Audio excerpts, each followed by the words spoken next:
काम करना एक बात है, बेईमानी से काम करना, काम तो कर रहा है पर बेईमानी से कर रहा है। वो झुग्गी झोपड़ियों में काम कर रहे थे, गरीब लोगों के लिए वर्क कर रहे थे, लोगों की आवाज़ बन चुके थे और लोगों की आवाज़ बनने के साथ साथ उन्होंने बहुत ज़्यादा आरटीआई एक्टिविस्ट के रूप में काम किया था। तो एक्सपेक्टेशंस दो तरह की होती हैं, एक होती है पार्टी से, एक होती है इंडिविजुअल उस लीडर से जिसको वो डायरेक्टली चुनते हैं। लीडर अगर हम कहें तो पार्टी में अरविंद केजरीवाल जी से लोगों की एक्सपेक्टेशंस थी, वो करप्शन फ्री दिल्ली चाहते थे।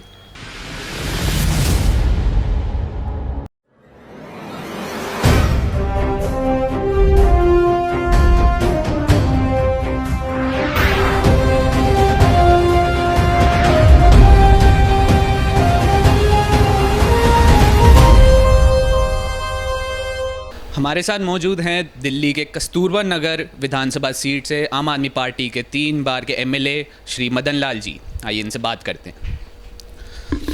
सर, आपसे पहले मैं ये जानना चाहूँगा कि आप पहले पेशे से आप एक वकील हैं, मगर आपका राजनीति में कैसे आना हुआ? आप राजनीति में आपको क्या लगा कि आप 2013 में पहली बार केजरीवाल जी ने पॉलिटिक्स में आने का फैसला किया।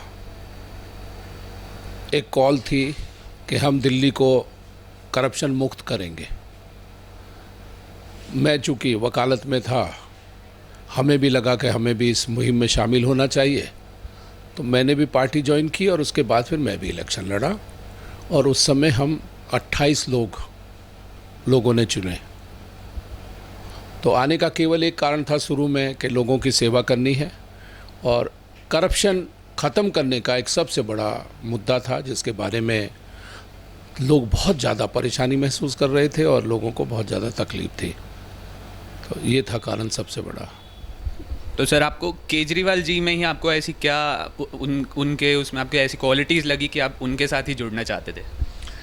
देखिए, अगर आप हिंदुस्तान को देखें या दिल्ली को देखें तो लोगों ने बीजेपी को भी देखा था, कांग्रेस को भी देखा था। यही दो पार्टी थी जो लगातार, एक कभी कांग्रेस कभी बीजेपी, ये लगातार आती रही और दोनों के ज़माने में ही करप्शन भी फैली और लोगों को तकलीफ़ें भी झेलनी पड़ी। तो एक नई आशा की किरण के रूप में लोगों ने केजरीवाल जी को देखा और लगा कि केजरीवाल जी डिलीवर कर सकते हैं। एक सबसे बड़ा कारण ये भी था कि उनका जो कैरियर था बतौर IRS, वे कमिश्नर के पद पर थे इनकम टैक्स में, और ऐसा व्यक्ति जो अपनी, जहाँ सब जानते हैं इनकम टैक्स में बहुत आदमी अगर पैसे ही कमाना चाहे तो खूब कमा सकता है। अगर वो उसको छोड़ के आ रहे थे और उससे पहले जो लोगों को उन्होंने डिलीवर किया था, जब वे कुछ भी नहीं थे तब भी लोगों की सेवा कर रहे थे, वो झुग्गी झोपड़ियों में काम कर रहे थे, गरीब लोगों के लिए वर्क कर रहे थे, लोगों की आवाज़ बन चुके थे और लोगों की आवाज़ बनने के साथ साथ उन्होंने बहुत ज़्यादा RTI एक्टिविस्ट के रूप में काम किया था। तो लोगों को एक भरोसा सा हो गया था कि हाँ, बदलाव हो सकता है। और बदलाव भले ही 28 सीट थी 70 में से 40% लोगों ने हमें मैंडेट दिया, पर कम से कम उस समय 40% लोगों को भी अगर लगा कि केजरीवाल जी कर सकते हैं तो ये बड़ी बात थी। और वही कॉल पे हम लोग भी प्रभावित थे, हम जैसे लोग भी जो और अपना अपना काम कर रहे थे, उनको भी लगा कि हाँ, हमको उनकी मुहिम में उनके साथ होना चाहिए और लोगों की सेवा करने का ये एक अलग तरीके का काम था जो हम लोगों ने एक्सेप्ट किया और चैलेंज था बहुत। इसीलिए सारे लोग अपना अपना काम छोड़ के केजरीवाल जी के साथ। थ्राइस सो फार, तो क्या आप कुछ बता सकते हैं आपके अचीवमेंट्स सो फार और आप क्या अचीव करना चाहते हैं अभी भी? देखिए, लोगों की एक्सपेक्टेशंस दो तरह की होती हैं, एक होती है पार्टी से, एक होती है इंडिविजुअल उस लीडर से जिसको वो डायरेक्टली चुनते हैं। लीडर अगर हम कहें तो पार्टी में अरविंद केजरीवाल जी से लोगों की एक्सपेक्टेशंस थी, वो करप्शन फ्री दिल्ली चाहते थे। अगर आप देखें तो दिल्ली में जब से केजरीवाल जी आए, करप्शन पे बहुत ज़्यादा अंकुश लगा है और एक सबसे बड़ा ज़्यादा काम था उनका कि होम डिलीवरी, जो उन्होंने सर्विसेज को घर घर तक पहुंचाया है, उसकी वजह से लोगों को 1076 पे एक रिलीफ मिलता है। आप टेलीफोन करें, आपको पब्लिक रिप्रेजेंटेटिव आएंगे गवर्नमेंट के, वो आपकी समस्या के बारे में सुन के आपसे, और जो आपको सर्टिफिकेट चाहिए, जो दिल्ली सरकार के डिपार्टमेंटों में पहले धक्का खा के मिलते थे, वो नहीं मिलते थे, वो अब आपको घर बैठे सुविधाएं मिलती हैं। एक सबसे बड़ा काम ये था। प्लस करप्शन में कंट्रोल के साथ साथ जो दिल्ली में बेसिक रिक्वायरमेंट थी लोगों की, एक सबसे बड़ा था स्वच्छ पानी का। दिल्ली सरकार जब से आई है, पानी में सुधार हुआ है, सीवर में सुधार हुआ है। और एक जो और बड़ा मुद्दा था वो था शिक्षा और चिकित्सा का। अगर आपने दिल्ली में देखा होगा तो मोहल्ला क्लिनिक का कंसेप्ट वर्ल्ड में पहला अरविंद केजरीवाल जी की सरकार ने पैदा किया, जहां घर घर मोहल्ले मोहल्ले मोहल्ला क्लिनिक खुलने लगे। मेरी विधानसभा में 9 मोहल्ला क्लिनिक खुले हुए हैं, जो बहुत बड़ी तादाद है। मेरी विधानसभा का जो एक्सपेंशन है वो बहुत ज़्यादा नहीं है। 7 किलोमीटर के 6-7 किलोमीटर के दायरे में पूरी विधानसभा आती है, पर यहाँ 9 मोहल्ला क्लिनिक खुले हैं जिनमें सारी सुविधाएं और पूरी दवाइयाँ फ्री मिलती हैं।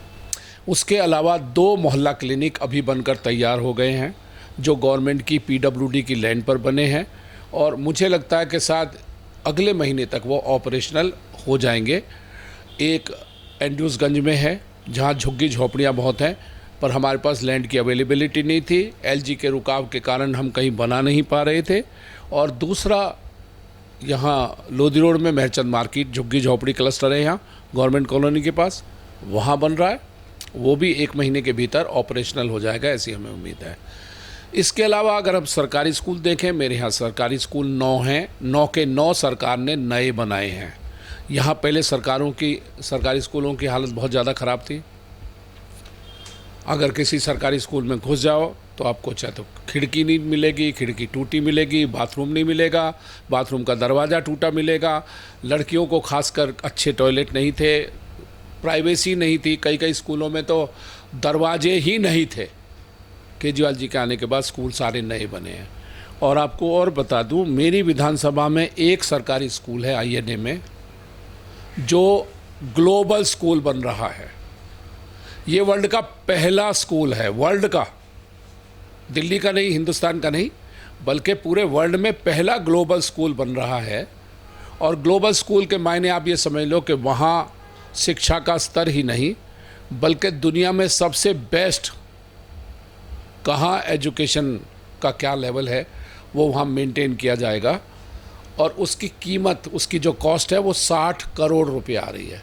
तो आप समझ सकते हो कि सरकार अपने बजट का 24% के लगभग अगर एजुकेशन पे खर्च कर रही है, तो आप समझ सकते हो कि हमारा ध्यान एजुकेशन को सुधारने। यही कारण है कि हमारे बच्चे दिल्ली के आज के दिन पूरे हिंदुस्तान में नंबर 1 पे हैं। सरकारी स्कूलों का स्तर सुधरने के साथ साथ प्राइवेट स्कूलों में जो पहले लोगों की इच्छा होती थी एडमिशन कराने की, अब रिवर्स हो रहा है। अब लोग प्राइवेट स्कूल छोड़ के दिल्ली के सरकारी स्कूलों में एडमिशन लेना चाहते हैं। हमारे यहाँ सर्वोदय विद्यालय थे, फिर school of specialised education excellence हो गए, और अब तो ग्लोबल स्कूल की बात होने लगी है।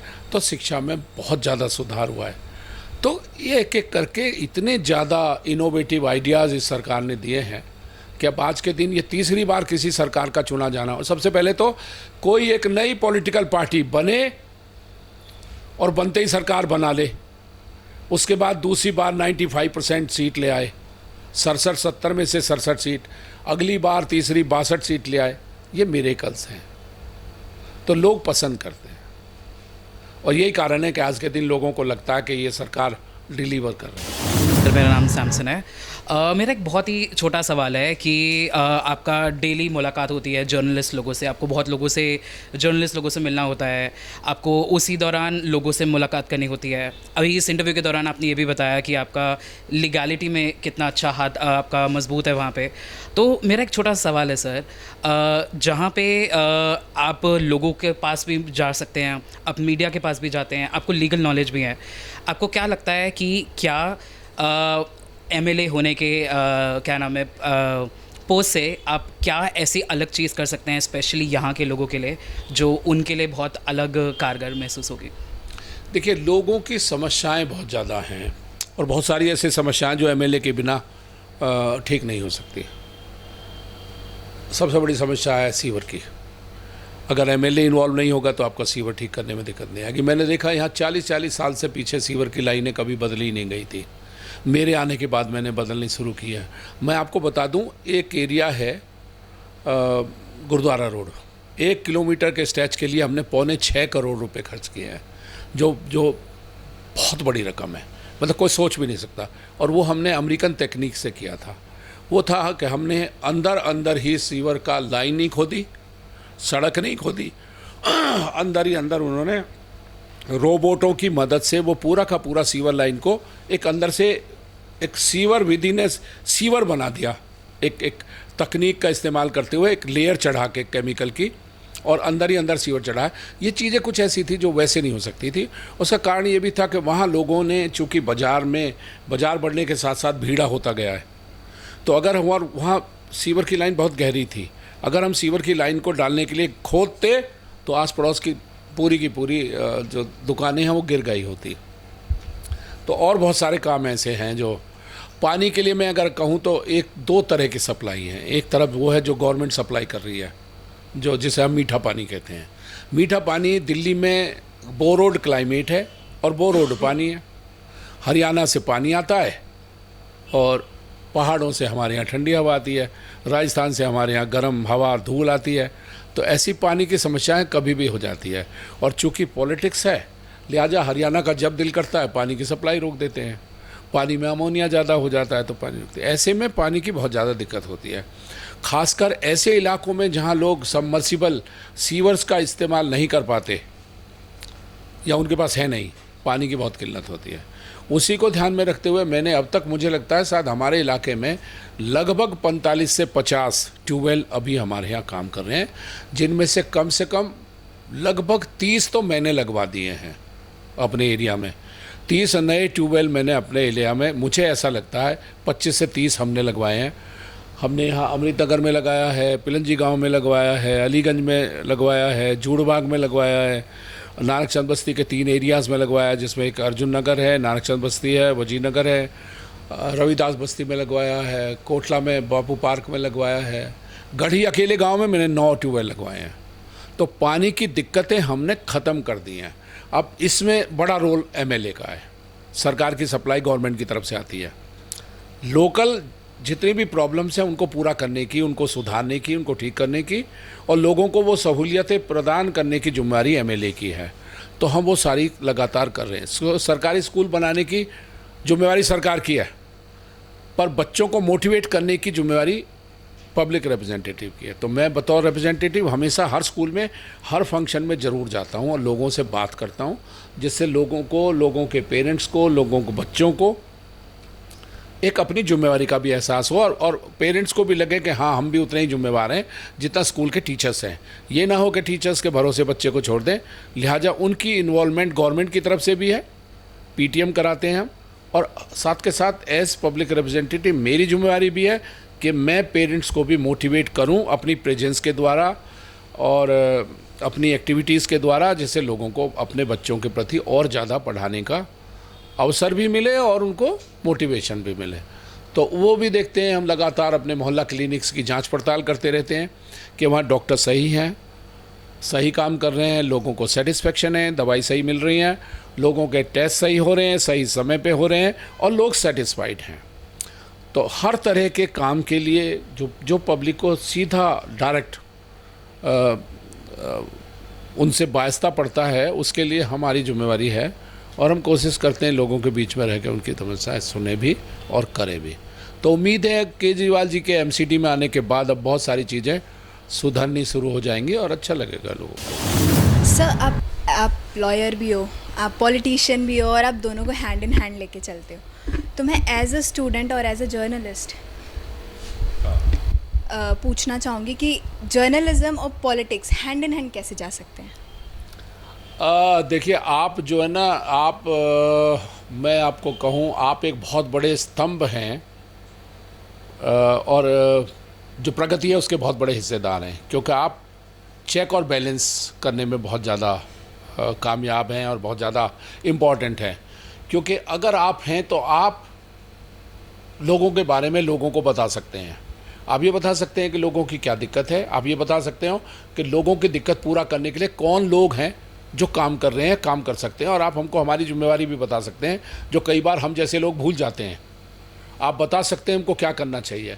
जैसे अब आप आज आ गए हैं, तो आपके आने के पीछे एक कारण भी था कि आपने मेरा ध्यान किसी चीज़ की तरफ आकर्षित किया है। आपने एक रोड के बारे में बताया मुझे, तो मुझे जो अब तक लग रहा था कि शायद उतनी इम्पोर्टेंस उसको नहीं देनी चाहिए, आपके आने के बाद मैं सोचने लगूंगा कि मुझे उसको इम्पोर्टेंस देनी है, क्योंकि आप अब लोग इन्वॉल्व हो रहे हो। इन्वॉल्व इसलिए नहीं कि आप पत्रकार हो, बल्कि इसलिए भी कि आप जागरूक हो। तो पत्रकार जागरूक होता है, तो इसलिए आपका बहुत अहम रोल है, और मुझे लगता है कि यू प्ले इम्पोर्टेंट रोल। तो आप कहना चाहते हैं कि अगर पॉलिटिशियन है और जर्नलिस्ट है, हैंड एंड जाने के लिए हमें वो करना पड़ेगा जो पॉलिटिशियन अच्छे से, मतलब हमें वो दिखाना पड़ेगा जो पॉलिटिशियन कर रहे हैं, और हमें उनसे काउंटर क्वेश्चन करना पड़ेगा कि आपने ये क्यों नहीं किया। हाँ बिल्कुल, आपको दूसरा रोल भी करना है। आपको देखिए, आपको जनता के बीच में जाके जनता की समस्याएं सुननी है, और फिर एनालाइज करना है कि क्या वो जो पब्लिक रिप्रेजेंटेटिव है वो अपनी जिम्मेवारी निभा पा रहा है सही ईमानदारी से। काम करना एक बात है, बेईमानी से काम करना, काम तो कर रहा है पर बेईमानी से कर रहा है, या तीसरा है कि नहीं कर रहा है, लोग शोर मचा रहे हैं, वो सुन ही नहीं रहा, या चौथा बाइज्ड है। मैं एक ऐसा दृष्टांत भी जानता हूँ कि एक एमएलए के दफ्तर में एक आदमी गया जो हमारा आज के दिन सपोर्टर है। वो एमएलए के दफ्तर में गया, एमएलए से उसकी तू में हुई, कुछ महिलाएं बैठी थी, उसने एमएलए को कहा कि आप इनको जल्दी से कर दीजिए, बेचारी अपने घर जाएंगी। एमएलए साहब नाराज़ हो गए, नाराज़ होकर इस आदमी से कहा सुनी हो गई, और कुछ दिन बाद उसके घर का पानी बंद हो गया। जब हम बने 2013 में, तो हमसे उसने कहा, मुझसे कहा, मैंने जल बोर्ड के अधिकारियों से कहा उसका पानी क्यों बंद है, आस पड़ोस में आ रहा है, तो पता चला उसमें उसने लकड़ी ठुकवा रखी थी। कई बार ऐसा भी होता है, ये भी बेईमानी है। तो ये चीज़ें उजागर करना आप लोगों का जिम्मेवारी है। और होता क्या है कि जब आप कोई समस्या किसी इलाके में जाते हैं, तो लोग आपको ये समझ के कि आप ईमानदारी से उसको लोगों तक पहुंचाएंगे, ये बहुत बहुत अहम है और बहुत इम्पोर्टेंट है आप लोगों के लिए भी। तो जर्नलिज्म ईमानदारी से करने की ज़रूरत है। आज के युवा के लिए आपका क्या संदेश है कि क्या राजनीति में आकर ही समाज सेवा हो सकती है? ऐसा बिल्कुल भी नहीं है, पर राजनीति प्रोफेशन नहीं है। सबसे बड़ी बात ये देखनी चाहिए। सबसे पहले तो आदमी को चुनते हुए ये देखना चाहिए कि इस आदमी के पास खाने कमाने के अपने साधन हैं। मैं ये समझता हूँ कि जो आदमी के पास खाने कमाने के अपने साधन हैं वो पॉलिटिक्स में फिट है, क्योंकि वो पॉलिटिक्स से कमाने के लिए नहीं आया। पहले लोग जब शुरू था, जब राजनीति जहाँ से शुरू हुई, वहाँ तब लोग केवल सेवा भाव से आ रहे थे। अभी राजनीति में 2-3 तरह के लोग आने लगे हैं। एक वो आ गए हैं जिनके पास कुछ नहीं है, उन्हें लगता है राजनीति में कमा लेंगे। एक बहुत कुछ है, स्टेटस नहीं है, वे राजनीति में आने लगे हैं। तीसरे सब कुछ है, सेवा करनी है, जैसे केजरीवाल जी।